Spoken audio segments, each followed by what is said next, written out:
வணக்கம் நேர்களே. இன்றைய நிகழ்ச்சியில் நம்மோடு கிருஷ்ணகிரி மாவட்டம் பையூர் மண்டல ஆராய்ச்சி நிலையத்திலிருந்து இணை பேராசிரியர் முனைவர் செந்தில்குமார் அவர்கள் நம்மோடு நிகழ்ச்சியில் இணைந்திருக்கிறார். சார் வணக்கம். சார் வணக்கம். நல்லா இருக்கீங்களா? ரொம்ப நல்லா இருக்கேன் சார். சரிங்க. இப்போ பையூர் அப்படின்றதுனாவே எங்களுக்கு கிருஷ்ணகிரி மாவட்டத்தில் குறிப்பாக வானொலி இந்த மாதிரியான நிகழ்ச்சிகள் நடத்துகிறவங்க கேட்குறவங்களுக்கு அந்த மண்டல ஆராய்ச்சி நிலையம் தான் உடனே நினைவுக்கு வரக்கூடியது. கண்டிப்பாக. என்ன செய்கிறோம் சார்? அங்கே என்ன பணிகள் நடந்துட்டு? கண்டிப்பாக விவசாயிகள் நிச்சயமாக தெரிஞ்சுக்கணும். ஏன்னா அது விவசாயிகளுக்காக தான் இருக்குது அந்த மண்டல ஆராய்ச்சி நிலையம். மண்டல ஆராய்ச்சி நிலைய பணிகள் என்னென்னா, நம்ம நாமக்கல், சேலம், தருமபுரி, கிருஷ்ணகிரி இந்த 4 மாவட்டங்கள் விவசாயம் செய்யக்கூடிய விவசாயிகளுக்கு விவசாயத்தில் என்னென்ன பிரச்சனைகள் வருது, புதிய ரகங்கள் என்ன தேவைப்படுது, என்ன மாதிரியான உரவு வகைகள்லாம் தேவைப்படுது, என்ன மாதிரியான நுண்ணுயிரிகள்லாம் தேவைப்படுது, என்ன நோய்கள் என்ன பூச்சிகள் எப்பப்பெல்லாம் தாக்குதல் செய்யும் அப்படின்னு சொல்லிட்டு விவசாயிகளுக்கு விழிப்புணர்வு கொடுக்கறதுக்காக உருவாக்கப்பட்டது தான் இந்த மண்டல ஆராய்ச்சி நிலையம். என்னென்ன நோய்கள் வருது, அது எப்படி மேலாண்மை செய்யலாம் அப்படின்றத வச்சு தான் இப்போ இங்கே ஆராய்ச்சிகள் நடந்துட்டுருக்கு. ஸோ இப்போ விவசாயிகளுக்கு ஏற்படக்கூடிய பிரச்சனைகளை ஒரு ஆய்வு செஞ்சு அதுலேருந்து ஒரு ரெமெடி தீர்வு கண்டுபிடிக்கக்கூடிய ஒரு நிலையம்னு சொல்லலாம். நிச்சயமாக கரெக்டாக சொன்னீங்க. எவ்வளோ காலமாக இருக்குங்க சார் ஒரு சட்ட? சார் இது வந்து குறைந்த ஒரு 1979 இருக்குங்க. அப்போ இருந்து ஆராய்ச்சிகள் பண்ணிட்டு இருக்காங்க. நிறைய ரகங்கள்லாம் வெளியிட்டிருக்காங்க. மேலாண்மை முறைகளை நிறைய கொடுத்துட்ருக்கோம் விவசாயிகளுக்கு. இந்த புதிய கண்டுபிடிப்புகள் இந்த மாதிரி விஷயங்களும் அங்கே நடக்கும். ஆமாம், நிச்சயமாக புதிய கண்டுபிடிப்புகள் இருக்குது. சரிங்க, நல்லது சார். இன்றைக்கி நம்ம ஸ்பெசிஃபிக்காக விவசாயிகளுக்காக பேசக்கூடியது நீங்கள் குறிப்பிட்டிருக்கக்கூடிய விஷயங்கள். நூற்புழு விவசாய பெருமக்களுக்கு பெரும் பிரச்சனையாக இருக்கக்கூடிய ஒரு விஷயம் அப்படின்னு சொன்னால் இந்த நூற்புழு. இந்த நூற்புழுன்னா என்னங்க, அதை முதல்ல சொல்லுங்களேன். நிச்சயமாக எல்லா விவசாயிகளும் இதை நம்ம தெரிஞ்சுக்கணும். ஏன் சொல்கிறேன்னா, நம்ம தருமபுரி, கிருஷ்ணகிரி மாவட்டங்களில் வந்து காய்கறி பயிர்கள் அதிகமாக பயிரிடுறாங்க விவசாயிகள். இந்த காய்கறி பயிர்கள் பயிரிடும் போது நிறையா பூச்சிகள் வந்து நேர்க்க பார்ப்பாங்க. இப்போ இலையை பார்ப்பாங்க, இலை மேலே ஒரு பூச்சி மேய்துன்னா உங்களுக்கு தெரிஞ்சுப்பாங்க, ஓ இது ஒரு புழு இருக்குது அப்படின்னு சொல்லிட்டு. இல்லை இலையில் ஏதோ ஒரு மாறுதல் இருக்குது, ஒரு புள்ளி இருக்குது, இல்லை வந்து இப்படி இருக்குது, ஒரு பழுப்பு நிறத்தில் இருக்குது அப்படின்னு நினைக்கும் போது அவங்க தெரிஞ்சுக்கலாம் இது நோய் பூச்சின்னு. ஆனால் இந்த நூற்புழுக்கள் அப்படிங்கிறது விவசாயிகளுக்கு 1% கூட தெரியறதுக்கான வாய்ப்புகள் இல்லை. என்ன காரணம் அப்படின்னா, இந்த நூற்புழுக்கள் நம் வெற்று கண்களால் தெரியாது. ஏதாவது ஒரு தொலைநோக்கி மூலம் வச்சு தான் நம்ம பார்க்க முடியும், நுண்ணோக்கி மூலமாக தான் பார்க்க முடியும். நிச்சயமாக வெற்று கண்களால் தெரியாது. வெற்று கண்களால் தெரியாத போது விவசாயிகளால் நிச்சயமாக நூற்புழுக்களை பார்க்கறதுக்கான வாய்ப்புகள் இல்லை. அந்த நூற்புழுக்கள் எப்படி இருக்கும், எதை மேலாண்மை செய்யலான்றதை நாம் இன்றைக்கி தெரிஞ்சுக்க போகிறோம். சரி, என்ன காரணம் சார் அது வந்து வெறும் கண்ணால் பார்க்க முடியாமல் போகிறதுக்கான? வெறும் கண்களால் பார்க்க முடியாத காரணம் என்னென்னா, இந்த நூற்புழுக்கள் வந்து மிக மிக மிக சிறியது. 0.1 mmலேருந்து 0.11 mm தான் அதனுடைய அளவு. அந்த அளவு வந்து நம்ம கண்களுக்கு பார்க்கக்கூடிய சக்தி கிடையாது. அதனால தான் நுண்ணோக்கி வச்சு நம்ம பார்க்குறோம். நிச்சயமாக இதை வந்து பார்க்க முடியலைனாலும் அதனுடைய அறிகுறிகளை நம்ம தெரிஞ்சுக்கலாம். இப்போ நமக்கே ஒரு நோய் வருது, காய்ச்சல் வருது அப்படின்னா நம்மளால் ஒரு பாக்டீரியாவோ வைரஸோ கண்ணால் பார்க்க முடியாது. ஆனால் அறிகுறிகள் வந்து தெரியும். அந்த அறிகுறிகளை வச்சு கண்டுபிடிச்சிக்கலாம். சரி, இந்த நூற்புழு ஒரு தாவரத்தோடைய எந்த பகுதியை வந்து தாக்கும், எந்த பகுதி அது வந்து ரொம்ப விரும்பக்கூடிய ஒரு பகுதியாக இருக்குது? நிச்சயமாக விவசாயிகள் இது கண்டிப்பாக நீங்கள் தெரிஞ்சுதான் ஆகணும். இந்த நூற்புழுக்கள் வந்து ஒரு 90% நூற்புழுக்கள் வந்து வேர் பகுதியில் தான் இருக்கும். அதில் மாற்றமே கிடையாது. வேர் பகுதியில் இருந்து வேர் இருக்கக்கூடிய அது மண் இருக்குல்லையே, வேர் சுற்றி வேர் மண்டலம்னு சொல்லுவோம். அந்த வேர் மண்டலத்தில் தான் நூற்புழுக்கள் இருக்கும். ஒரு 10% மட்டும் இலை பகுதியிலையோ தண்டு பகுதியிலையோ இல்லை பூ பகுதிகளிலோ விதை பகுதிகளோ இருக்குங்க. 90% வந்து மண் பகுதியில் தான் இருக்கும். வேறு தான் வந்து பாதிப்பை ஏற்படுத்துங்க. வேர்னா மண்ணுக்கு அடியில்? ஆமாம், மண்ணுக்கு அடியில் தான், மண்ணில் தான் அது வாழ்ந்துட்டு இருக்கும். அப்போ அப்படி பார்க்கும்போது நிச்சயமாக தெரியவே தெரியாது. நிச்சயமாக வெற்றுக்கண்ணால் நம்மளை பார்க்க முடியாது. அதாவது இலையில இருந்தாவே வெற்றுக்கண்ணால் பார்க்க முடியாதுன்னு சொல்லிட்டோம். ஆமாம். அப்போ மண்ணுக்கு கீழே வேரில் இருக்கும்போது நம்ம அதை பார்க்கறதுக்கான வாய்ப்பு கிடையாது. சரி, ஒரு விவசாயி இந்த நூற்புழுவால தான் இந்த தாவரம் வந்து பாதிக்கப்பட்டிருக்கு, இதனுடைய பாதிப்பு இருக்கும் அப்படின்றத அந்த விவசாயி எப்படி தெரிஞ்சுக்கிறதுங்க? நல்ல அழகான ஒரு கேள்வி கேட்டீங்க. நிச்சயமாக விவசாயிகள் கண்டிப்பாக தெரிஞ்சுக்கணும். இப்போ நூற்புழுக்கள் அறிகுறிகள்னு சொன்னோம். இப்போ ஒரு காய்ச்சல் வருது, அதுக்கு வந்து அது ஒரு அறிகுறி. நம்ம உடம்புல வந்து ஒரு காய்ச்சல் வருதுன்னா அது ஒரு அறிகுறி. நம்ம உடம்புக்குள்ள ஒரு நோய் கிருமி உள்ள போயிடுச்சுன்றதுக்கான அறிகுறி. அதே போல தாவரங்களும் வந்து அறிகுறிகளை வெளிப்படுத்தும். ஒரு பூச்சி கடிச்சா ஒரு மாதிரியான அறிகுறிகள் இருக்கும். அதே ஒரு நோய் பூஞ்சானால வந்தால் அது ஒரு மாதிரி அறிகுறிகள் இருக்கும். அதே மாதிரி நூற்புழுக்கள்னாலும் சில அறிகுறிகள் இருக்கும். முதன்மை அறிகுறிகள் அப்படின்னு பார்க்கும்போது நம்ம வேர் பகுதிகள் முடிச்சுகள் இருக்கும். முடிச்சுகள் அப்படின்னும் போது விவசாயிகள் முதல்ல தெரிஞ்சுக்கணும், வேர்க்கடலையில் முடிச்சுகள் இருக்கும். அது வந்து நன்மை செய்யக்கூடிய பாக்டீரியா. அது வேர் முடிச்சு நீங்கள் அது நூற்புழுன்னு நினச்சிக்க கூடாது. நான் சொல்கிற நூற்புழுக்கள் தாக்கக்கூடியது வந்து காய்கறி பயிர்களோ அதிக தாக்கம். தக்காளி, வெண்டை, கத்திரி, இது போல் எல்லா காய்கறிகளும், மிளகாய் எல்லாத்துலேயுமே வந்து நூற்புழுக்கள் தாக்குதல் ஏற்படுத்தும். வேரில் வந்து முடிச்சுகளை ஏற்படுத்தும். இது வேர் முடிச்சு நூற்புழுன்னு சொல்கிறோம். வேர் அழுகலும் ஏற்படுத்தும். ஆனால் வேர் முடிச்சுகள் இருந்தால் நீங்கள் கண்டிப்பாக தெரிஞ்சுக்கலாம் இது நூற்புழுடைய தாக்குதல் தான் அப்படின்னு சொல்லிட்டு. அதுவும் இல்லாமல் நூற்புழுக்கள் வந்து வெற்றுக்கண்களாக தெரியாதுன்னு சொல்லிட்டேன். அதனால் என்ன ஆகுன்னா, இந்த நூற்புழுக்கள் வந்து வேகமாக ஒரு இடத்துல இடத்துக்கு போக முடியாது. அதனால் வயல்வெளியில் நின்று நீங்கள் பார்த்தீங்கன்னா திட்டு திட்டாக தெரியும். அங்கங்கே பார்த்தீங்கன்னா வட்ட வட்டமாக காஞ்சிட்ருக்கும். முதல்ல மஞ்சள் நிறமாக இருக்கும், அப்புறம் இலைகள் உதிர ஆரம்பிக்கும். திட்டு திட்டாக காஞ்சிருந்தால் இது நூற்புழுக்களின் அறிகுறிகள்னு சொல்லிட்டு நீங்கள் ஒரு முடிவுக்கு வந்துடலாம். அப்போ திட்டுன்னா இப்போ பயிரிடக்கூடிய பயிர்களில் அங்கங்கே கொஞ்சம் ஆமாம், அங்கங்கே அந்த வயலில் பார்த்தீங்கன்னா தூரமாக ஒரு திட்டாக வந்து இருந்துட்டு இருக்கும். திட்டாக காஞ்சிட்டு இருக்கும் அந்தந்த ஏரியாவில். ஒரு பார்த்தீங்கன்னா இப்போ தக்காளி எடுத்துக்கிட்டிங்கன்னா ஒரு 30 செடி ஒரு இடத்துல, அந்த பக்கம் ஒரு 20 செடி, அந்த பக்கம் ஒரு 10 செடி, அது மாதிரி திட்டாக தூரமாக ஒரு மாதிரி காஞ்சி இருக்கும். அந்த இடத்துல போய் நீங்கள் ஒரு செடியை பிடிங்கி பார்த்தீங்கன்னா அது வேரில் கம்ப்ளீட்டாக உங்களுக்கு முடிச்சுகள் இருக்கும். முடிச்சுகள் இருந்தால் நிச்சயமாக அது நூற்புழு தாக்குதல் நீங்கள் தெரிஞ்சுக்கலாம். சரிங்க. இப்போ இந்த நூற்புழு தாக்குதலில் இந்த அறிகுறிகள் மட்டும்தான் இருக்குங்களா, அல்லது இணை நோய்கள் ஏதாச்சும் வரத்துக்கான வாய்ப்புகள் இருக்கா? நிச்சயமா இருக்கும். நூற்புழு வந்து முடிச்சுகள் காரணமாக ஒன்று அந்த திட்ட காயறது மட்டும்தான் இருக்குமா, அல்லது வேற என்ன நோய்கள் தாக்கம் ஏற்படுத்தும்? நிச்சயமா எதுவும் தெரிஞ்சுக்கணும். நீங்கள் விவசாயிகள் வந்து வாடல் நோய் வரும். ஏன் வாடல் நோய் வருதுன்னா அது ஒரு பூஞ்சானத்தினால வரக்கூடியது. ஒரு உதாரணமாக இப்போ நம்ம உடம்புலேயே ஒரு காயம் ஏற்பட்டால் என்ன ஆகும்னா அதுக்குள்ளே சீக்கிரமாக நம்ம பூஞ்சானமோ ஒரு பாக்டீரியாவோ ஈஸியாக வந்து நுழைஞ்சிரும். சரிங்க. நம்ம தோல் பகுதியில் வந்து காயம் ஏற்படுது. அதே போல் அந்த நூற்புழுக்கள் என்ன பண்ணோன்னா வேர் பகுதியில் காயங்களை ஏற்படுத்தும். காயங்களை ஏற்படுத்தும் போது மற்ற பூஞ்சானங்கள் வந்து எளிமையாக உள்ளே போயிடுங்க. எளிமையாக உள்ளே போச்சுன்னா அது அடுத்து உங்களுக்கு வாடல் நோய்க்கு காரணமாக அமையும். நூற்புழுக்கள் எங்கெங்கெல்லாம் இருக்கோ அங்கே இடத்துல வாடல் நோய் வரதுக்கான வாய்ப்புகள் ரொம்ப ரொம்ப அதிகமாக இருக்கும். காரணம் இதுதான். நூற்புழு வந்து காயத்தை ஏற்படுத்திடும். ஒரு நூற்புழு ஒரு வேர்கள் நுழையத்துக்கு முன்னாடி ஒரு 100-150 இடத்துல வந்து காயங்களை ஏற்படுத்தும். அந்த காயங்கள் வந்து உடனடியாக மண்ணில் இருக்கக்கூடிய நோய்கள், பூஞ்சான நோய்கள் வந்து ஈஸியாக உள்ளே நுழையும் போது வாடல் வந்து சீக்கிரம் வரத்துக்கான வாய்ப்புகள் அதிகமாக இருக்கும். வாடல் நோய் வந்து ஒரு இணை நோயாக வரதுக்கு வாய்ப்பு. நிச்சயமா இணை நோய் தான். சரியா சொன்னீங்க. இப்போ பாக்டீரியா அப்படின்னும் போது கூட நமக்கு நன்மை செய்யக்கூடிய பாக்டீரியா இருக்குது. அந்த மாதிரி இந்த நூற்புழுவில் ஏதாச்சும் தாவரங்களுக்கு நன்மை இருக்கிறதுக்கான வாய்ப்புகள் இருக்குங்களா? ஆமாம், நன்மை தீமைகள் எல்லாமே ஒரு தடவை கலந்தது தான் இயற்கை படைப்பு. அப்படி பார்க்கும்போது நூற்புழுக்கள்லேயே வந்து தீமை செய்யும் நூற்புழுக்கள் தான் முடிச்சு ஏற்படுத்துது. நன்மை செய்யும் நூற்புழுக்கள் இருக்குது. அந்த நன்மை செய்யும் நூற்புழுக்கள் வந்து அதை நமக்கு விவசாயிக்கு என்ன நன்மை செய்யுது அப்படின்னு பார்த்தீங்கன்னா, இப்போ கரும்புலெல்லாம் வந்து வேர் புழுக்கள் வரும். அந்த வேர் புழுக்களை கட்டுப்படுத்துறதுக்கு சில வகையான நூற்புழுக்கள் இருக்குது. அந்த நூற்புழுக்களை பயன்படுத்தி நம்ம கரும்பில் வரக்கூடிய வேறு புழுக்களை கட்டுப்படுத்துவோம். அதனால் நம்ம இதை நன்மை செய்யும் நூற்புழுக்களாக நம்ம கொண்டு வரோம். அதனால் தீமை செய்யும் நூற்புழுக்களும் இருக்குது, நன்மை செய்யும் நூற்புழுக்களும் மண்ணில் வாழ்ந்துகிட்டு இருக்கு. என்ன மாதிரியான நன்மைகள் விவசாய பெருமக்களுக்கு இந்த தாவரங்களுக்கு அது கொடுக்குதுங்க? நன்மைகள் அப்படின்னு பார்க்கும்போது சில நூற்புழுக்கள் வந்து களை செடிகளை வந்து சாப்பிடக்கூடிய நூற்புழுக்கள் இருக்குது. அந்த நூற்புழுக்கள் என்ன பண்ணோன்னா களைகளுக்கு வந்து கட்டுப்படுத்துறதுக்கான பயன்படுத்துகிறோம். அப்புறம் இந்த புல்வெளிகள்லாம் சொல்லுவோம். புல்வெளிகள்லாம் வந்து பயன்படுத்துகிறாங்க. அந்த கோல்ஃபு விளையாடுறது மாதிரி இடத்துலலாம் அந்த இடத்துல இது மாதிரி நூற்புழுக்களை வந்து பயன்படுத்தி அங்கே வரக்கூடிய வேர்ப்புழுக்களை கட்டுப்படுத்துகிறாங்க. கரும்பில் வர வேர்ப்புழுக்கள் நீங்கள் மருந்து எவ்வளோ தான் தெளித்தாலும் சீக்கிரம் நம்மளால் அதை கட்டுப்படுத்த முடியறதில்லை.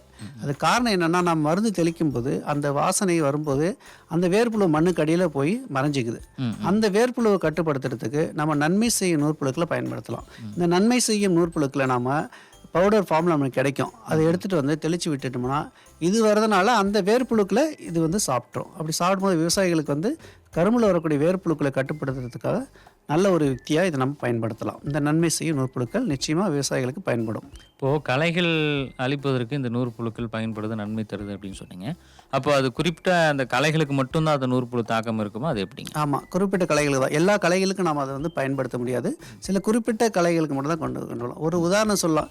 இப்போ வந்து கரும்பு வயல் இருக்குது. கரும்பு வயலில் வந்து நெல் பயிர் இருந்தால் நெல் பயிர் வந்து களை தான். விவசாயி அப்படி தான் எடுத்துப்பாங்க. முக்கியம் நமக்கு வந்து கரும்பு தான். அதில் நெல் பயிர் அங்கங்கே முளைச்சிட்டு இருக்குன்னா நெல் பயிர் களையாக நினச்சி அதை பறித்து எடுத்து போட்டுருவாங்க. அதே மாதிரி நூற்புழுக்கள் வந்து தீமை செய்யக்கூடிய நூற்புழுக்கள் வந்து நமக்கு தேவையான பயிர்களை தாக்குதல் செஞ்சாலும் களைகளில் போய் வாழ்ந்துட்டுருக்கும். சில வாழ்ந்து அந்த களைகளை வந்து அழிக்கும். அப்போ நம்ம களையை நம்ம மேலாண்மை செய்கிறதுக்கும் இந்த நூற்புழுக்கள் பயன்படுத்துகிறாங்க. சரிங்க. இப்போது பெரும்பாலும் கோடை உழவு அப்படின்றத உங்களை மாதிரி விவசாய பெருமக்கள், அறிஞர்கள், மண்டல ஆராய்ச்சிலையோ அந்த மாதிரி கேவிக்கே இந்த மாதிரியான விஷயங்கள் இருக்கக்கூடிய நிபுணர்கள் என்ன சொல்கிறாங்க, கோடை உழவு அப்படின்றது முக்கியமானது அப்படின்னு சொல்கிறாங்க. இந்த கோடை உழவுனுடைய அவசியம் என்ன, ஏன் கோடை உழவு செய்யணும், எந்த காலகட்டத்தில் செய்யணும்? கோடை விளைவு அப்படிங்கிறது ஐயா இன்றைக்கி நம்ம கண்டுபிடிச்ச ஒரு தொழில்நுட்பம் கிடையாது. கோடை உழவு நம்ம தாத்தா பாட்டி காலத்துலேருந்தே கோடை உழவு நம்ம செஞ்சிட்ருக்கோம். சம்மர் ப்ளோவிங் சொல்கிறாங்க.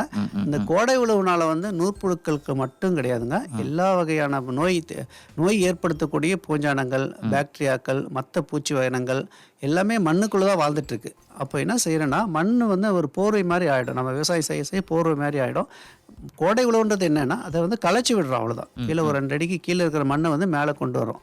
அப்போ கொண்டு வரும்போது என்னாகும், மண்ணுக்குள்ளே வாழக்கூடிய நோய் ஏற்படுத்தக்கூடிய பூச்சி இனங்களாக இருந்தாலும் சரி, இல்லை பூஞ்சானங்களாக இருந்தாலும் சரி, இல்லை பாக்டீரியாவாக இருந்தாலும் சரி, நூற்புழுக்களாக இருந்தாலும் சரி, கீழேருந்து மேலே வரும்போது என்ன ஆகுது, உங்களுக்கு கோடை உழவுன்றோம். அது எப்போ செய்கிறோம், வெயில் காலத்தில் நம்ம செய்யணும். மே மாதம், ஏப்ரல் மே அந்த மாதங்களில் செய்யும் பொழுது வெயிலின் தன்மை அதிகமாக இருக்கும். 30 டிகிரி 30 செல்சியஸ்க்கு மேலே போகும்போது சில நூற்புழுக்கள், நோய்கள், இப்போ பாக்டீரியாக்கள், சில பூச்சி இனங்களுடைய லார்வாக்கள் எல்லாமே வந்து மேலே கொண்டு வரும்போது நிச்சயமாக அழிக்கப்படும். அதுக்காக கோடை உழவு செய்கிறோம். அந்த கோடை உழவு செய்கிறது வந்து எல்லா இதுக்கும் நல்லது தான். விவசாயிகளுக்கு நூற்புழுக்கு மட்டுமல்ல, மற்ற எந்த நோயும் வராமல் நம்ம பாதுகாத்துக்கலாம். நிச்சயமாக அந்த ஏப்ரல் மே மாதங்களில் கண்டிப்பாக கோடை உழவு விவசாயிகள் செய்ய வேண்டும். சரிங்க. இப்போ இந்த நூற்புழு தாக்குதலை மிக எளிய முறையில் ஒரு விவசாயி கண்டுபிடிக்கணும் அப்படின்னா எப்படி கண்டுபிடிக்கிறது? அதுதான் நான் சொன்னேன், அறிகுறிகள் தான் எல்லாமே. வந்து ஒரு ஜாலியாக கூட சொல்லுவாங்கள்ல ஒரு படத்தில், இந்த மாதிரி பேய் வருதுன்னா என்ன அறிகுறிகள் இருக்கா அப்படின்னு கேட்பாங்களா, அது மாதிரி எந்த ஒரு விஷயத்துக்கும் ஒரு அறிகுறிகள் ஒன்று உண்டு நிச்சயமாக. இப்போ கொரோனா கூட நமக்கு எல்லாமே பயங்கரமாக இருந்திருந்தா அப்போ வந்து அறிகுறிகள் சொன்னாங்க, இந்த அறிகுறிகளாக இருந்தால் இந்த சொல்லிட்டு இருந்தாங்க. அதுக்காக நம்ம டாக்டர்கிட்ட நேராக போனோன்னே கேட்க போகிறதில்ல. வீட்லேயே முதல்ல அறிகுறிகள் என்ன தெரியுதா அப்படின்னு நம்ம பார்த்துட்டு தான் நம்ம ஒரு மருத்துவமனைக்கு போவோம். அதே போல் தான் விவசாயிகள் வந்து எல்லாமே பூச்சியாக இருந்தாலும் சரி, நோய்கள் இருந்தாலும் சரி, இல்லை ஒரு பாக்டீரியா தாக்குதல் இருந்தாலும் சரி, அதுக்கு தகுந்த ஒரு அறிகுறிகளை ஏற்படுத்தும். அப்படி பார்க்கும்போது நூற்புழுக்கள் வந்து சில அறிகுறிகளை ஏற்படுத்தும். இப்போ வேரில் போய் கடித்து சாப்பிட போகுதுன்னா வேர்கள் என்ன பண்ணால் முடிச்சுகளாக மாற்றம் அடைஞ்சிடும். வேரில் பார்த்தீங்கன்னா சாதாரண முடிச்சுகளோட பெரிய பெரிய முடிச்சுகளாக இருக்கும். விவசாயி வந்து ஒரு செடியை பறித்து பார்க்கும்போதே வேர் பகுதியில் முடிச்சுகள் அங்கங்கே தென்பட்டாவே அதை வேர் முடிச்சு நூற்புழுன்னு சொல்கிறோம். வேர் முடிச்சு நூற்புழு இல்லாத பல நூற்புழுக்கள் இருக்குது. சில இதில் என்ன பண்ணால் இலை அழுகல் ஏற்படுத்தும். இப்போ வாழை இலை எடுத்துக்கிட்டோம்னா வாழையில் வந்து வேருக்குள்ளே வந்து ஊர்ந்து போயிட்டுருக்கும் நூற்புழு. அப்போ வந்து அதுக்குள்ளே வந்து ஒரு டனல் குகை மாதிரி ஏற்படுத்தும். அதை நம்ம வெட்டுக்கண்களில் பார்க்க முடியாது, நேரடியாக பார்க்க முடியாது. அப்போ அந்த வேரை பறித்து 2ஆக வெட்டி பார்க்கும்போது உள்பகுதியில் நமக்கு தெரியும் ஒரு பழுப்பு நிற கோடுகள் இருக்கும். அதுதான் வந்து பின்னாடி அழுகலாக வந்து மாறும். இதெல்லாம் வந்து அதனுடைய அறிகுறிகள். மற்ற அறிகுறிகள் இந்த நூற்புழுக்களை பொறுத்த வரைக்கும் பொதுவான அறிகுறியாக தென்படும். இப்போ என்னென்னா, இப்போ நல்லா தண்ணி விடுவீங்க, ஆனால் காஞ்சி போன மாதிரி இருக்கும். நீங்கள் என்ன நினச்சிப்பீங்க, ஒருவேளை நுண்ணூட்ட சத்து பற்றாக்குறை அப்படின்னு நினைப்பீங்க. ஆனால் அப்படி கிடையாது. இந்த நூற்புழு வேர் பகுதியில் இருக்கக்கூடிய சைலம் ப்ளோயன்னு சொல்லுவோம், குழாய்கள் 2 இருக்கும். அதில் வந்து நுண்ணூட்டம் போகக்கூடியது ஒன்று, தண்ணி போகக்கூடிய ஒன்று குழாய்கள் இருக்கும். அந்த குழாய்களை அடைப்பு ஏற்படுத்துகிறோம். அடைப்பு ஏற்பட்டால் என்னாகும், தண்ணி கீழே மேலே போகாது, நுண்ணூட்டம் மேலே போகாது. அப்போது இயற்கையாகவே அந்த இலைகள் வந்து மஞ்சள் நிறத்துக்கு மாறும். முதல்ல மஞ்சள் நிறமாகும், அப்புறம் பழுப்பு நிறமாக மாறும், அப்புறம் இலைகள் எல்லாம் வந்து கொட்டிடும். இதுதான் இதனுடைய நூற்புழுக்குடைய முக்கியமான அறிகுறிகள். முக்கியமாக வயலில் பார்க்கும்போது முன்னாடி சொன்னது மாதிரி தாங்க திட்டாக இருக்கும். நூற்புழுக்கள் வந்து ஒரே தொடர்ச்சியாக வந்து காஞ்சிருக்காது, திட்டாக இருக்கும். அதே நுண்ணூற்ற பற்றாக்குறைனா ஒரு வயல் ஃபுல்லாக உங்களுக்கு ஒரு மாதிரி மஞ்சளாக இருக்கும். ஆனால் நூற்புழு பொறுத்த வரைக்கும் அங்கங்கே திட்டாக மஞ்சளாக இருந்தாவே நீங்கள் இது நூற்புழு தாக்குதல்னு சொல்லிட்டு உறுதிக்கு வந்துடலாம். சரி, இப்போது இந்த மாதிரியான பாதிப்புகளை இந்த பசுமை குடில் அதன் மூலியமா ஏதாச்சும் தீர்வுகள் இருக்கா, அதுலேயும் பாதிப்புகள் இருக்கா? அந்த பசுமை குடில்னா என்ன, அதை பற்றி சொல்லுங்கள். ஆமாங்க ஐயா, இன்றைக்கி இருக்கிற சூழ்நிலையில் விவசாயத்துக்கு வந்து ஆட்பற்றாக்குறை இருக்குது. அதனால் இப்போ என்ன செய்கிறாங்க, விவசாயிகள் வந்து தொழில்நுட்பம் வளர்ந்துட்டதுனால பசுமை குடில் சாகுபடி செய்கிறாங்க. பசுமை குடில் சாகுபடி ஒரு நல்ல ஒரு முறை தான். குறைந்த இடத்துல அதிக லாபம் நாம் எடுக்கலாம், அதில் எந்த ஒரு மாற்றமும் கிடையாது. அப்படி செய்யும்போது என்ன ஆகுனா, இயற்கைக்கு எதிர்வினையாக சில நேரங்கள் செய்யும்போது அதுக்கு தகுந்த எதிர்வினைகள் உண்டாக்கும். பசுமை குடியில் வந்து நூற்புழுக்கள் தாக்குதல் அதிகமாக இருக்கும். அதுக்கு காரணம் அப்படின்னா, இப்போ வெளியே பகுதியில் செய்யும்போது கோடை உழவு செய்வாங்க, பசுந்தாள் உரங்கள் போடுவாங்க, சாண உரம் அதிகமாக போட முடியும், அடிக்கடி உழவு செய்ய முடியும். அப்போ உங்களுக்கு மண்ணை வந்து கிளறி விட்டுகிட்டே இருப்பாங்க. அப்போ வந்து அதுக்கான தகவமைப்பு இருக்காது நூற்புழுக்கு. ஆனால் பசுமை குடியில் போடும்போது என்ன செய்கிறாங்கன்னா, சொட்டு நீர் பாசனம் செய்கிறாங்க. சொட்டு நீர் பாசனத்தை வழியாக உரமும் கொடுப்பாங்க, நோய்கள் மருந்துகளும் அதிலே கொடுப்பாங்க, ஒரே இடத்துல இருக்கும். அப்போது இந்த தண்ணி வந்து ஒரே மாதிரியாக ஈரப்பதம் இருக்கிறதுனால நூற்புழுக்கள் வந்து அங்கே அதிகமாக இருக்கிறதுக்கான வாய்ப்புகள் இருக்குது. இப்போ பசுமை குடியில் ஒரு காய்கறி பண்ணுறாங்க, இல்லை மலர் சாகுபடி செய்கிறாங்கன்னா நிச்சயமாக நூற்புழுக்கள் தாக்குதல் அதிகமாக இருக்கும். அதற்கான மேலாண்மை முறைகள் செய்யும்போது நிச்சயமாக நூற்புழு தாக்குதலை கண்டிப்பாக குறைக்கலாம். பசுமை குடில் மூலிமா நூற்புழு தாக்குதல் குறையிறதுக்கான வாய்ப்புகள் இருக்குது. சரிங்க, இந்த பயிர் சுழற்சின்னு சொல்லக்கூடியது, இந்த பயிர் சுழற்சினால் இந்த நூற்புழு தாக்குதம் ஏதாச்சும் பாதிப்புகள் குறையுமா? பயிர் சுழற்சின்னு என்ன, அதை பற்றி? நிச்சயமாக இந்த பசுமை குடியில் வந்து பசுமை குடியில் போடுறதுனால நூற்புழு குறையும் அப்படி எடுத்துக்கக்கூடாது. பசுமை குடியில் போடும்போது அதிகமான நூற்புழுக்கள் வரும். அதற்கான சில மேலாண்மை விதிகளை நான் சொல்கிறேன், முடிவில் சொல்கிறேன். அதை பயன்படுத்தி பசுமை குடியில் வரக்கூடிய நூற்புழுக்களை கட்டுப்படுத்திக்கலாம். இப்போ கேட்டது பயிர் சுழற்சி. பயிர் சுழற்சி முறைகளும் வந்து நம்ம மூதாதையர்கள் உருவாக்குனது தான். பயிர் சுழற்சியை ஏன் பண்ணுறோம்? சுழற்சி பண்ணும்போது ஒரு பயிரிடுறீங்க, இப்போ காய்கறி பயிரிடுறீங்க. அப்போ என்ன ஆகும்? காய்கறிகள் என்னென்னலாம் பூச்சி நோய் நூற்புழுக்கெல்லாம் வருதோ தொடர்ந்து மண்ணுக்குள்ளே இருந்துகிட்டே இருக்கும். அப்போ மறுபடியும் காய்கறியை செய்யும்போது அதுக்கு இன்னும் வந்து சாதகமாக போயிடும். அப்போ என்ன செய்யணும்? பயிரை வந்து சுழற்சி பண்ணுறோம். இப்போ கத்திரி போட்டுட்டீங்க காய்கறி, அடுத்த முறை என்ன பண்ணால் ஒரு நெல் இல்லை ஒரு மக்காச்சோளம் அல்லது ராகி இது மாதிரி மாற்றி செய்யும் பொழுது, கேழ்வரகு இது மாதிரி செய்யும்போது நிச்சயமாக நூற்புழுக்கள் தாக்குதலை குறைக்கலாம். சரிங்க. இப்போது இயற்கை சார்ந்த பொருட்கள் ஏதாச்சும் இதை தடுக்கிறதுக்கான உதாரணமாக பின்னாக்கு இந்த மாதிரியான விஷயங்கள்? ஆமாம், அதில் நமக்கு இயற்கையாகவே கிடைக்கக்கூடியது தான். வேப்பம்ன்றது நமக்கு கற்பக விருட்சகம், நம்ம ஊரில் கிடைக்கக்கூடியது தான். இங்கே நம்ம போய் தேட வேண்டியதில்லை.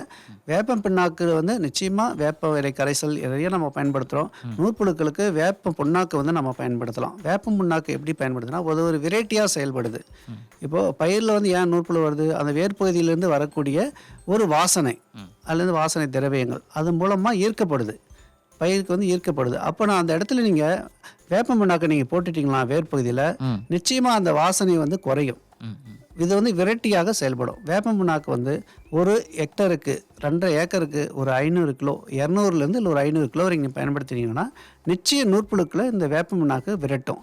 இல்லை ஆமணக்கு பின்னாக்கு பயன்படுத்தலாம், இல்லை புங்கம் பின்னாக்கு கிடைச்சதுன்னா அதுவும் நம்ம பயன்படுத்தி இந்த நூற்புழுக்களை கட்டுப்படுத்தலாம். இப்போது அந்த இயற்கை சார்ந்த நுண்ணுயிர்கள் ஏதாச்சும் இருக்குங்களா? இந்த நிச்சயமா நமக்கு வேப்பம் பிண்ணாக்கு மட்டும் இல்லை, இயற்கை சார்ந்த நுண்ணுயிரிகள் நான் முதல்ல சொன்னது மாதிரி தான்.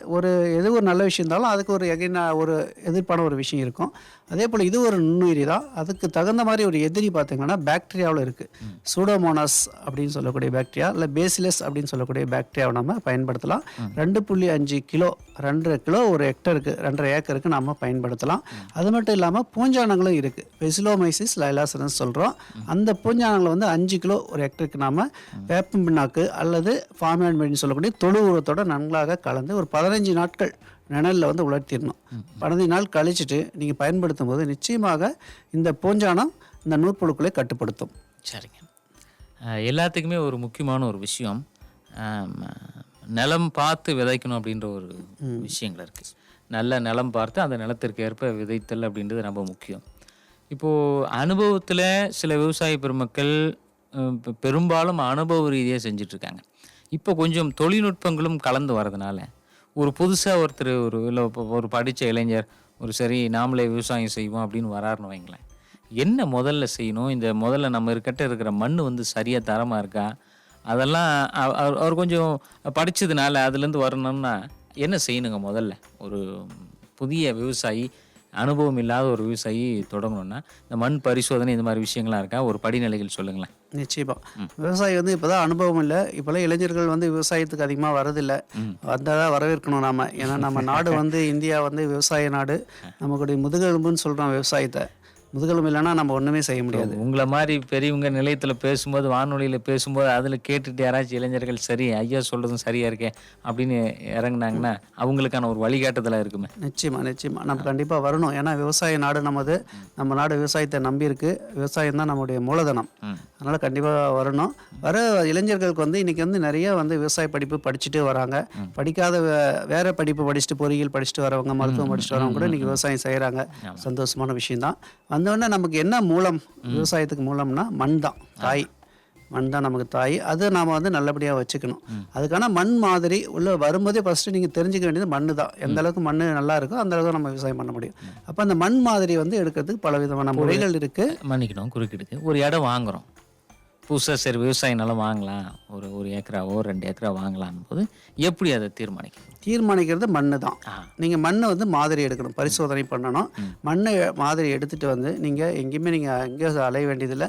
மண்டல ஆராய்ச்சி நிலையம் இருக்குது. உங்களுக்கு மண் மாதிரி எடுத்துன்னு வந்தீங்கன்னா மண்ணில் என்னென்ன சத்து பற்றாக்குறை இருக்குது எல்லாத்தையும் நாங்கள் சொல்லி கொடுத்துருவோம். அது இல்லாமல் நூற்புழுக்களுக்கும் அதே போல் தான். மண் மாதிரி எடுத்துகிட்டு வந்து பார்த்தீங்கன்னாவே நூற்புழுக்கள் இருக்கா, இந்த விவசாயம் இந்த இடத்துல செய்யலாமா, இல்லை நூற்புழுக்கள் போக்கிட்டு மேலாண்மை இப்படியெல்லாம் செஞ்சுட்டு நம்ம விவசாயிகள் பண்ணணும் அப்படின்னு சொல்கிறத விரிவாக நாங்கள் ஆராய்ச்சி பண்ணி செஞ்சு கொடுத்துருவோம். நூற்புழு பொறுத்த வரைக்கும் கண்ணுக்கு தெரியாதுன்னு சொல்லிட்டோம். அதனால தான் இதை மண் மாதிரி எடுத்துகிட்டு வந்து மண் மாதிரியை வந்து கொண்டு வந்து மண்டல ஆராய்ச்சி நிலையம் மாதிரி இடத்துல கொடுத்தீங்கன்னா விஞ்ஞானிகள் இருக்கிறோம் அதில் எவ்வளோ நூற்புழுக்கள் இருக்குது, 1 கிராம் நூற்புழுக்கு 1 நெமட்டோடு 1 நூற்புழு இருக்கலாம் அப்படின்றது தான் அளவு. அதே இப்போ ஒரு 200 கிராம் எடுத்துகிட்டு வரீங்கன்னா அதில் ஒரு 150-60 நூற்புழுக்கள் இருந்தால் நீங்கள் விவசாயம் தாராளமாக பண்ணலாம், ஒன்றும் பிரச்சனை இல்லை. அதே ஒரு 300, 500, 200 கிராமுக்கு 300 நூற்புழு, ஒரு 500 நூற்புழு இருக்குன்னா நிச்சயமாக நீங்கள் மேலாண்மை செஞ்சுட்டு தான் நீங்கள் விவசாயத்தை வந்து தொடங்கணும். அந்த மண் மாதிரியே நாங்கள் எடுத்துகிட்டு பரிசோதனை பண்ணி கொடுத்துருவோம். அது எப்படி எடுக்கலாம் அப்படின்னா ஒன்றுமே இல்லை, சாதாரண வயலுக்குள்ளே போகிறோம், ரேண்டம் செக்குன்னு சொல்லுவோம். அங்கங்கே தூரமாக போயிட்டு மண் என்ன பண்ணுறீங்க அங்கே ஒரு 200 கிராம் நீங்கள் எடுத்துகிட்டு வந்தீங்கன்னா மீதி நாங்கள் பரிசோதனைக்கு உகந்தவாறு நாங்கள் செஞ்சுக்குவோம். அது ஒரு பாலித்தீன் கவரில் போட்டுட்டு எந்த வயலில் எடுத்தீங்க, எந்த விவசாயி, இதுக்கு முன்னாடி என்ன அதில் பண்ணிட்டு விவசாயத்துலேருந்து என்ன பயிர் பண்ணிட்டு இருந்தீங்க அப்படின்னு நாம் மென்ஷன் பண்ணோம், என்ன மண் அப்படின்னு சொல்லிட்டு அதில் மேலாண்மை செய்யணும், என்னைக்கு எடுத்தீங்கன்னு சொல்லிட்டு அந்த பாலித்தீன் பேப்பர் கவருக்குள்ளே வச்சுட்டு அதுக்குள்ளே அதுக்கான லேபிள்ஸ்லாம் போட்டுட்டு நீங்கள் போஸ்டல் தஞ்சல் மூலமாகவோ இல்லை நேரடியாக கொண்டு வந்து கொடுத்தா உங்களுக்கு பரிசோதனை பண்ணி இந்த மண் வந்து உகந்ததா, நூற்புழுக்கு அற்று இருக்கா அப்படின்னு சொல்லிட்டு நாங்கள் தெளிவாக நாங்கள் உங்களுக்கு கொடுத்துருவோம். இப்போ அது ஏதாச்சும் குறிப்பிட்ட ஆழத்தில் எடுக்கணும் அந்த மாதிரிலாம், அது மாதிரி ஏதாச்சும் விஷயம்? ஆழம் அப்படின்னா நூற்புழுக்களை பொறுத்த வரைக்கும் பயிர் வேர் மண்டலத்தில் இருக்குன்னு நான் சொல்லிட்டேன். வேர் மண்டலம், வேர் சுற்றி இருக்கிற மண் பகுதி தான் வேர் மண்டலம். அந்த வேர் மண்டலம் இப்போ கத்திரி அப்படி எடுக்கிறீங்கன்னா அது ஒரு 2 அடிக்குள்ளே இருக்கலாம். தக்காளினா இன்னும் ஒரு கம்மியாக இருக்கும், 1.5 அடி அது மாதிரி இருக்கலாம். அதே ஒரு எலுமிச்சை பழம் அது மாதிரி எலுமிச்சை மரத்தில் எடுக்கலாம், அது ஒரு 4 அடி 5 அடியில் இருக்கலாம். அந்த வேர் பகுதி எங்கே இருக்கோ அந்த வேர் பகுதியை சுற்றி இருக்கக்கூடிய மண்ணை எடுத்துகிட்டு வரணும். இல்லை புதியதாக எடுக்கிறீங்க அப்படின்னா ஒரு 2 அடி 1.5லேருந்து 2 அடி வரைக்கும் ஆழத்தில் நீங்கள் எடுத்துகிட்டு வந்து கொடுக்கலாம். இது பயிர்கள் இல்லாத வயலில் நீங்கள் மண் மாதிரி எடுக்கிறதுனா அது மாதிரி எடுக்கலாம். மண் மாதிரி எடுக்கும்போது வயல் ஓரங்கள், வரப்பு ஓரங்கள் எடுக்கக்கூடாது, நடுப்பகுதியில் இருந்து தான் நம்ம எடுக்கணும். ஆனால் வயல் ஓரங்கள்லேருந்து ஒரு 3 அடி விட்டு மண் மாதிரி எடுத்துகிட்டு வரலாம். சரிங்க. இப்போது இந்த தாவர நூற்புழுக்கள் வந்து மனிதர்களுக்கு ஏதாச்சும் தீங்கு விளைவிப்பதற்கான வாய்ப்புகள் இருக்கா? இது நல்ல ஒரு விஞ்ஞானபூர்வமான கேள்வியாக இருக்குது. விவசாயிகள் வந்து இதை நம்ம தெரிஞ்சு தான் ஆகணும். ஏன்னா நூற்புழுக்கள் வந்து 2 வகையாக இருக்குங்க. தாவர நூற்புழுக்கள், விலங்குகளை தாக்கக்கூடிய நூற்புழுக்கள். இந்த தாவரத்தில் வரக்கூடிய இந்த வேர்முடிச்சு ஏற்படுத்துறது, இந்த அழுகல் ஏற்படுத்துறது, இந்த நூற்புழுக்கள் வந்து நிச்சயமாக நமக்கு எந்த பாதிப்புமே ஏற்படுத்தாது. நீங்கள் அதனால் அதை பற்றி நம்ம பயப்பட தேவையில்லை. விலங்குகளை தாக்கக்கூடிய நூற்புழுக்கள் தனியாக இருக்குது. இப்போ யானைக்கால் நோய் வருது, அதெல்லாம் பார்த்திங்கன்னா விலங்குகளை தாக்கக்கூடிய நூற்புழுக்கள். அந்த நூற்புழுக்களும் அதுதான் விலங்குகளை தாக்கும், மனிதர்களை தாக்குமே தவிர தாவர நூற்புழுக்கள், அது பேரே தாவர நூற்புழுக்கள்னு வச்சாச்சு. அந்த நூற்புழுக்கள் இருக்கிற முடிச்சு நீங்கள் கையில் தொடர்றதுனாலையோ இல்லை முடிச்சை உடச்சி பார்க்கறதுனாலையோ நமக்கு எந்த பாதிப்பும் ஏற்படுத்தாது. சரிங்க. இப்போது என்ன மாதிரியான பயிர், குறிப்பாக வாழை இந்த மாதிரியான பயிர்கள் வந்து நம்ம பயிரிடும்போது என்ன மாதிரியான மேலாண்மை முறைகளை செய்யணும்? அதுக்கு முன்பாக 1 கிராமுக்கு 1 நூற்புழு அப்படின்ற விதத்தை சொன்னீங்க. ஜாஸ்தியாக இருக்குது அப்படின்னு சொன்னால் மேலாண்மை செய்யணும் அப்படின்றத சொல்லி குறிப்பிட்டிருந்தீங்க. அப்போது மேலாண்மைனா என்ன? பயிர் செய்வதற்கு முன்னாடி செய்யக்கூடியது மேலாண்மை என்ன மாதிரி செய்யணும்? நிச்சயமாக வாழை வந்து ஏன் சொல்கிறேன்னா, இந்த நூற்புழுக்கள் கண்ணுக்கு தெரியாதது, ரொம்ப சின்னதாக இருக்குன்னு சொல்லிட்டேன். அது வாழை போன்ற மென்மையான வேர்ப்பகுதி வந்து ரொம்ப மென்மையாக இருக்கிற வேர்ப்பகுதியில் மட்டும்தான் தாக்குதல் ஏற்படுத்தும். அப்படி பார்க்கும்போது வாழையில் வந்து அதிகப்படியான தாக்குதலை ஏற்படுத்தும். முதல்ல வாழை வந்து 10 மாத பயிர்ன்றதுனால நூற்புழுக்கள் வந்து ஒரு 25 to 30 நாட்கள் வாழும். அப்போ 10 மாதம் அப்படின்னு சொல்லும் போது 10 ஜெனரேஷன், 10 வளர்ச்சி, அந்த வாழ்க்கை சுழற்சி 10 முறை வந்துடும். ஒரு நூற்புழு வந்து ஃபஸ்ட்டு ஒரு 300 முட்டை இடுதுன்னா நீங்கள் 10 முறை ஏற்படுத்தினா 3000 முட்டை இட்டுரும். அந்த ஜென்ரேஷன் பார்த்தா 3000 முட்டை, ஒரு நூற்புழு மட்டும் நான் சொல்கிறேன். அதே மாதிரி 10 இருந்தால் எவ்வளோ ஆகும்? 100 லட்சம் அப்படி இருக்கும்போது நிறையா இருக்கும். 10 மாதம் இருக்கும்போது நிச்சயமாக அது என்ன ஆகும்? நிறைய நூற்புழு தாக்குதல் ஏற்படுத்தி முடிச்சுகள் ஏற்படுத்தும். அதில் பூஞ்சானங்கள் வந்து வாடல் நோய் ஏற்படுத்தும். வாடல் நோய் ஏற்படுத்தணும். அடுத்து என்னாகும்? மரம் கரெக்டாக வந்து பார்த்தீங்கன்னா வாழைக்குலை தள்ளும். காளைக்குலை தள்ளும்போது என்ன நடக்குன்னா, அது அதனுடைய மேலே இருக்கிற வெயிட்டு தாங்காமல் கீழே சாஞ்சிரும். நாம் காற்றடிச்சிருச்சு அப்படின்னு நினச்சிட்ருப்போம். ஆனால் வேர்ப்பகுதியில் கம்ப்ளீட்டாக இந்த நூற்புழுக்கள் தாக்குதல் இருக்கும், வாடலும் சேர்ந்து இருக்கும். சரி, வாழையில் எப்படியெல்லாம் மேலாண்மை செய்யலாம் அப்படின்னா, முதல்ல சொன்னது கோடை உழவு. அங்கே முடிஞ்சோன்னா ஏப்ரல் மே மாதங்களில் கோடை உழவு முதல்ல நம்ம செஞ்சிடணும். அதுக்கு அடுத்து கண்களை தேர்ந்தெடுப்பு செய்யும் போது கன்றுகளை தேர்வு செய்கிறோம், வாங்கியாச்சு. வாங்கின பின்னாடி அதுக்கு மேற்பகுதியில் ஒரு 1 சென்டிமீட்டருக்கு நல்லா சீவிடணும். மேலே கண்ணை வந்து நல்லா சீவிட்டு அந்த கருப்பு எல்லாம் போகிற வரைக்கும் சீவிட்டு அப்புறம் அதை வந்து நல்ல களிமண் கரைசல் வச்சுட்டு, களிமண் கரைசல் முதல்ல முக்கி எடுக்கணும். முக்கி எடுத்துகிட்டு ஒரு 25 to 30 கிராம் கார்போபிரான் குருண மருந்து மேலே தூவிட்டு அதை நம்ம நெட்டணும். அப்படி நடும் பொழுது நிச்சயமாக நூற்புழுக்கள் நம்ம முதல்ல நம்ம கட்டுப்படுத்திடலாம். அப்போ செடி வளர வளர ஒரு 3 மாதங்கள் கழித்து நான் சொன்ன சூடோமோனாஸ் இல்லை பேசிலஸ்ஸு இல்லை பெஸ்லோமைசிஸ் லைலசனஸ் இந்த பவுடரை வந்து நல்லா தொழு உரத்தில் கலந்துட்டு அதை வந்து நம்ம பயன்படுத்தலாம். அப்படி பயன்படுத்தும் பொழுது நூற்புழுக்கள் கிட்ட அருகாமையில் வராமல் இருக்கும். அதேமாரி ஒரு 6வது மாதத்து வருது, அப்போ என்ன செய்யலாம்னா அந்த சாமந்தி செடி விதைகள் கிடைக்கும், நம்ம நாட்டு விதைகள் கிடைக்கும். அந்த சாமந்தி விதைகளை வந்து அது கண்ணை சுற்றி தூவி விடலாம். அப்படி தூவி விடும்போது என்ன நடக்குதுன்னா அந்த சாமந்தி செடியில் வரக்கூடிய அது வேர்ப்பகுதியில் வரக்கூடிய ஒரு விஷத்தன்மை வந்து நூற்புழுக்களை பக்கம் நெருங்க விடாமல் தடுத்துக்கும். அப்போ நம்ம நூற்புழுக்களை நிச்சயமாக வாழை மரத்தை நெருங்க விடாமல் நம்ம பாதுகாத்துக்கலாம். இப்போ நீங்கள் சொன்னது அந்த சாமந்தி வந்து ஒரு ஊடு பயிராக வாழைக்கு இடையில் போடும்போது அந்த வேர்ப்புழு தாக்காமல் பயன்படுது அப்படின்னு சொல்லிட்டுங்க. அப்போது முழுமையாகவே நம்ம சாமந்தி பயிரிடும்போது அந்த வேர்ப்புழுக்கள் வந்து அந்த மண்ணிலேருந்து அகற்றப்படுமா? அது ஏதாச்சும் வாய்ப்புகள் இருக்குது? ஐயா, இது வந்து நல்ல ஒரு விஞ்ஞான ரீதியான கேள்வி. ஏன் அப்படி சொல்கிறேன்னா, எந்த ஒரு உயிரையும் அந்த உலகத்தில் படைக்கப்பட்ட எந்த உயிரையும் நம்மளால் வந்து 100% வந்து நம்மளால் கட்டுப்படுத்த முடியாது. ஏன்னா அதை நாம் உருவாக்கலை, அது ஏதோ ஒரு சக்தியால் உருவாக்கப்பட்டது. நாம் 100% நம்மளால் கட்டுப்படுத்த முடியாது. ஆனால் மேலாண்மை செய்யலாம். 1 கிராம் மண்ணுக்கு 1 நெமட்டோடு என்ற விதத்தில் நம்ம அதை வந்து மேலாண்மை செய்யலாம். முழுக்கமாக நம்ம கட்டணும்னா குறைக்கலாம். குறைச்சாவே போதும். நம்ம முழுசாக நாம் வந்து 100% கட்டுப்படுத்தவே முடியாது. ஏன்னா அது வந்து நாம் ஒரு மருந்து நம்ம தெளிக்க போனால் அது இன்னொரு ஃபார்மில் வந்துடும். ஆனால் நிச்சயமாக 100% தடுக்க முடியாது. பட் நம்ம மேலாண்மை செய்யலாம். நம்ம மகசூல் இழப்பு இல்லாத அளவுக்கு நிச்சயமாக மேலாண்மை செய்யலாம். இந்த சாமந்தி விதைகளை தூவிடும்போது நிச்சயமாக அதில் குறைக்கூடிய விஷத்தன்மை வந்து நிச்சயம் நூற்புழுக்களை வளர விடாமல் தடுக்கும், பல்கி பெருக விடாமல் தடுக்கும். அப்போ நமக்கு நூற்புழுக்களை வந்து வராமையும் தடுத்துக்கலாம், மகசூல் குறையெல்லாம் பார்த்துக்கலாம். சாமந்தி பூ வந்து அது ஒரு உபரி வருமானமாக விவசாயிகளுக்கு நிச்சயமாக கிடைக்கும். சரிங்க.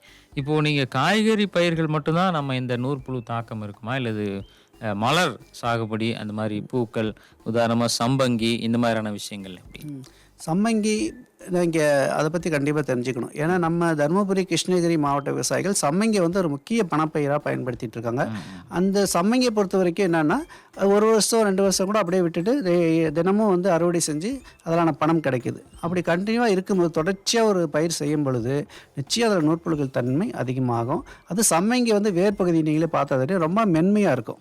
அந்த வேர்பகுதி மென்மையாக இருக்கிறதுனால நிச்சயம் நூற்புழுக்கள் வந்து தாக்குதல் செய்யும். நூற்புழுக்கள் வர்றதுனால பூஞ்சானங்கள் கூட இணைந்து வாடல் நோய்களை ஏற்படுத்தும். சமயங்கள் நிச்சயம் நூற்புழுக்கள் தாக்குதல் இருக்கும். அதில் நான் சொன்ன மேலாண்மை முறைகள்லாம் நீங்கள் பயன்படுத்தினா நிச்சயம் கோடை உழவு செய்யணும். சம்மங்கி இந்த டைம் போட்டிங்கன்னா அடுத்த முறை வந்து ஏதாவது ஒரு காய்கறி பயிர்கள், இல்லைனா காய்கறி பயிர்கள் போடுறதை விட நெல், மக்காச்சோளம், ராகி இது மாதிரி பயிர்களை போடும்போது நூற்புழுக்கள் தாக்குதல் கண்டிப்பாக குறையும். அடுத்த முறை நீங்கள் சம்மங்கி போடும்போது இந்த நூற்புழு தாக்குதல் இருக்காது. சரிங்க. இப்போ நம்ம நிகழ்ச்சி நூற்புழு அப்படின்றத நிறைய விஷயங்கள் பேசியிருக்கிறோம். இப்போ நூற்புழு வந்தால் எப்படி கட்டுப்படுத்துறது, இந்த மாதிரி விஷயங்கள் அப்படின்றது. இப்போ இதில் 2 முறைகள் இருக்குது. ஒன்று வந்து இயற்கை சார்ந்த முறைகளில் நூற்புழுவை கட்டுப்படுத்துறது எப்படி, இன்னொன்று வேதிப்பொருட்களை கொண்டு நூற்புழுவை கட்டுப்படுத்துறது எப்படி. நிறைவாக விவசாய பெருமக்களுக்கு இந்த 2 வழிமுறைகள்லையும் ஒன்று வந்து இயற்கை முறையில் இந்த நூற்புழுவை கட்டுப்படுத்தலாம், எப்படி மேலாண்மை செய்யலாம், எப்படி குறைக்கலாம். 2வதா வேதிப்பொருட்கள் மூலமாக எப்படி குறைக்கலாம். இது சொன்னீங்கன்னா கொஞ்சம் சிறப்பாக இருக்கும், விவசாய பெருமக்களுக்கு புரியும்படியாக இருக்கும். பொதுவாக நம்ம விவசாயிகளுக்கு வந்து வேதிப்பொருட்களை வந்து நிறைய கிடைக்குது, மார்க்கெட்டில் இருக்குது. நாங்கள் வந்து சொல்கிறதுக்கு கொஞ்சம் கஷ்டம்தான். ஏன்னா நூற்புழுக்கள் எல்லாமே காய்கறி பயிர்களில் தான் அதிகமாக தாக்குதல் செய்யுதுங்கய்யா. அப்போ இந்த காய்கறிகள் வந்து என்ன நடக்குது, நேரடியாக விவசாயிகள் வந்து கொண்டு போய் மக்களுக்கு கொண்டு போய் சேர்க்குறாங்க. மக்களுக்கு நேராக போய் சேரும்போது அதில் மருந்து தன்மை அதிகமாகும். அப்போ நிச்சயமாக அது உடல் உபாதைகளை ஏற்படுத்தும். அதனால் வேதிப்பொருட்களை அதிகமானாங்க விவசாயிகளுக்கு பரிந்துரை பண்ணுறதில்ல. ஏன் பண்ணுறதில்னா இயற்கையாகவே நம்மளால் கட்டுப்படுத்த முடியும். நம்மகிட்ட எல்லாமே இருக்குது. இயற்கையாக கட்டுப்படுத்துறதுக்கான எல்லா வழிமுறைகளும் நம்மகிட்ட இருக்குது. நான் சொன்ன மாதிரி தான் கோடை உழவு செய்யலாம், பயிர் சுழற்சி செய்யலாம். இந்த நுண்ணுயிரிகள் சொன்ன சூடோமோனாஸ், பேசிலஸ், பெஸ்லோமைசிஸ் சொன்னால் இதை நம்ம பயன்படுத்தலாம். வேப்ப புண்ணாக்கு இருக்குது, ஆமணக்கு பின்னாக்கு இருக்குது. இதை பயன்படுத்தினாவே நம்ம நூற்புழுவை பொறுத்த வரைக்கும் நாங்கள் கட்டுப்பாடு கொண்டு வந்துடலாம்.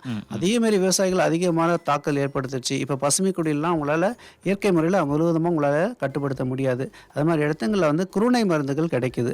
அந்த குருணை மருந்துகளை வாங்கி நாம் பயன்படுத்தலாம். கார்போபிரான் என்ற குருணை மருந்துகள்லாம் கிடைக்குது. அந்த குருணை மருந்துகளை பயன்படுத்தலாம். ஒரு ஏக்கருக்கு ஒரு 20 to 25 கிலோ என்ற விதத்தில் நாம் குருணை மருந்துகளை இறுதியாக பயன்படுத்தலாம். நம்ம அதிகமாக வந்து இயற்கை தான் நாங்கள் சொல்கிறோம். இந்த பசுமை குடில் போன்ற இடங்களில் வந்து நீர்ப்புழுகளை கட்டுப்படுத்த முடியாது. அந்த இடத்துங்களில் இது மாதிரி குருணை மருந்துகளை பயன்படுத்தலாம். ரொம்ப நன்றி சார்.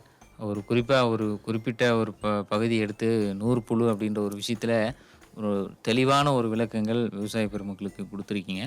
இப்போது நம்ம பகுதி தருமபுரி, இந்த பென்னாகரம், இந்த பகுதிகளில் எந்த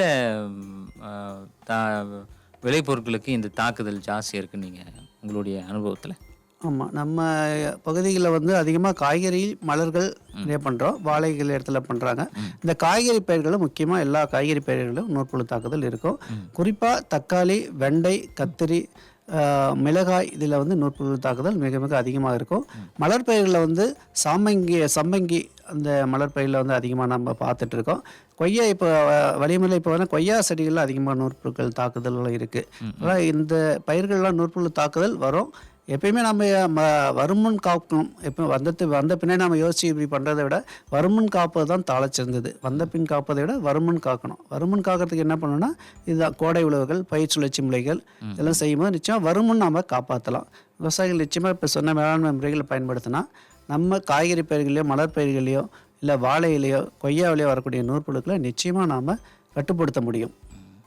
மிக்க நன்றி சார். இப்போ உங்களை விவசாய பெருமக்கள் தொடர்பு கொள்ளணும், உங்களை அணுகணும் அப்படின்னு சொன்னால் என்ன அணுகுன்னா நீங்கள் வந்து 24 மணி நேரம் ஒன்றும் நீங்கள் விவசாயி நீங்கள் ஃபோன் பண்ணலாம். விவசாயி ஏன் 24 மணி நேரம் சொல்கிறோம்?